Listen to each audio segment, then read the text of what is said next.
Good morning student. आज हम सब पढ़ेंगे संचयन भाग 1 का पाठ 4 दिए जल उठे। ठीक है, इस पाठ के लेखक है मधुकर उपाध्याय। तो इस पाठ में गांधी जी और सरदार वल्लभ भाई पटेल के बारे में बताया गया कि किस प्रकार उन्होंने दांडी यात्रा के बारे में कार्य किया था और साथ में उन्होंने किस प्रकार से लोगों को जागरूक करने का प्रयत्न किया था।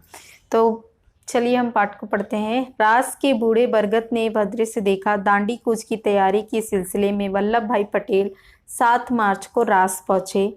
उन्हें वहां भाषण नहीं देना था, ठीक है, लेकिन पटेल ने लोगों के आग्रह पर 2 शब्द कहना स्वीकार किया। उन्होंने कहा, भाइयों और बहनों, क्या आप सत्याग्रह के लिए तैयार हैं? इसी बीच मजिस्ट्रेट ने निषेधाज्ञा अर्थात निषेधाज्ञा का अर्थ होता है मनाही, यानी उन्हें भाषण नहीं देना है, यह बोलकर उन्हें गिरफ्तार कर लिया गया।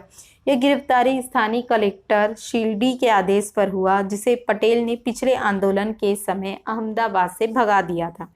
वल्लभ भाई को पुलिस पहरे में बोरसद की अदालत में लाया गया, जहां उन्होंने अपना अपराध कबूल किया।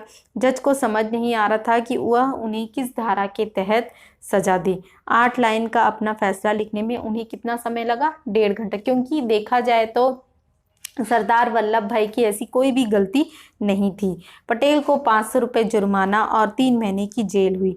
इसके लिए उन्हें अहमदाबाद में साबरमती जेल ले जाया गया। साबरमती आश्रम में गांधी को पटेल की गिरफ्तारी, उनकी सजा और उन्हें साबरमती जेल ले जाने की खबर मिली। गांधी इस गिरफ्तारी से बहुत क्षुब्ध थे। क्षुब्ध का अर्थ होता है नाराज थे।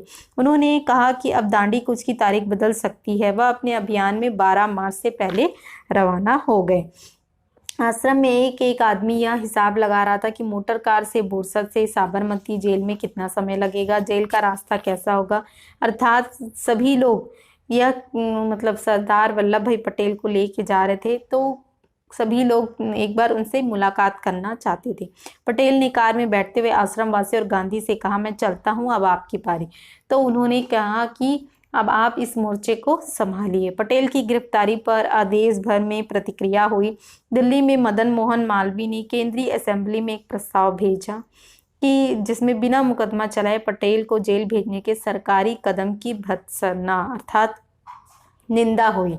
ठीक है, और निंदा होने के साथ ही प्रस्ताव पारित नहीं हो सका। इस प्रस्ताव पर कई नेताओं ने अपनी राय सदन में रखी। मोहम्मद अली जिन्ना ने कहा, सरदार वल्लभ भाई पटेल की गिरफ्तारी अभिव्यक्ति की स्वतंत्रता के सिद्धांत पर हमला है। अर्थात उन्होंने कहा, भारत सरकार की ऐसी नजीर का अर्थ होता है उदाहरण पेश कर रही है जिसके गंभीर परिणाम हो सकते हैं।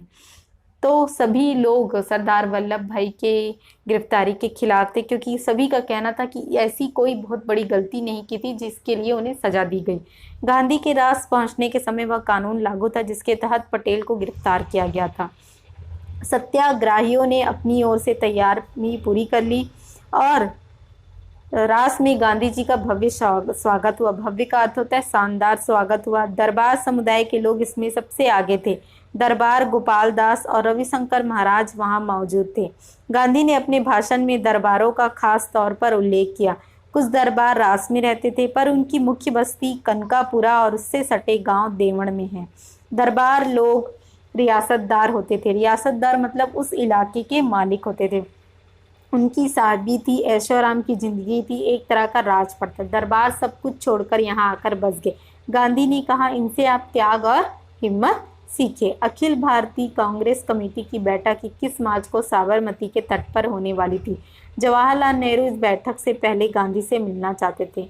उन्होंने संदेश भिजवाया कि जिसके जवाब में गांधी ने रास में अपनी जनसभा से पहले एक पत्र लिखा और कहा, उन तक पहुंचना कठिन है। अर्थात इसमें पूरा बताया गया कि वल्लभ भाई की गिरफ्तारी के बाद किस प्रकार रास के लोग और गांधी जी ने मिल के आगे का मोर्चा संभाला और किस प्रकार वहां पर सभी लोगों को एकत्रित किया और एकत्रित करने के साथ ही यह कोशिश की कि किसी न किसी तरह जो हम काम चाहते हैं उसे पूर्ण रूप से कर पाएं।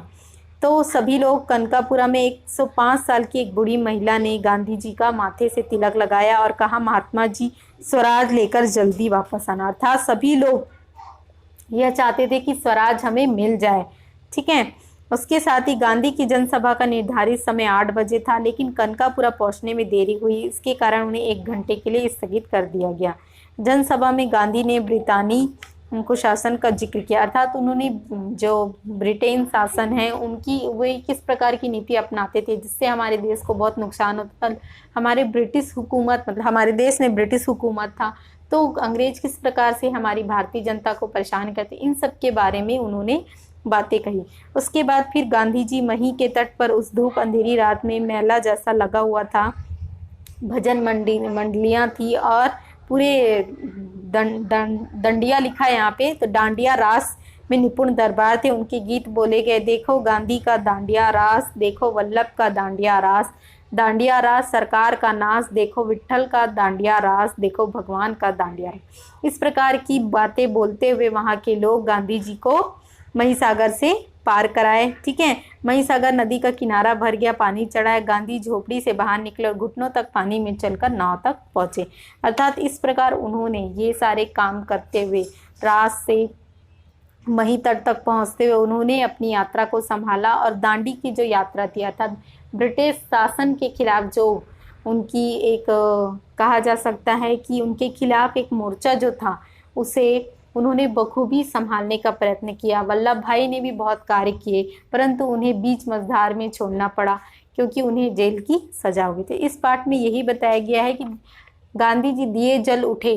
ठीक है, दिए जल उठे मतलब गांधी जी चाहते थे कि हर किसी के घर में दिए जल उठने चाहिए, अर्थात स्वराज की जो दिया है, स्वराज का जो दीपक है, वो सभी के घरों में जलना चाहिए। इस प्रकार हमारे यहाँ पाठ कंप्लीट होता है। Thank you.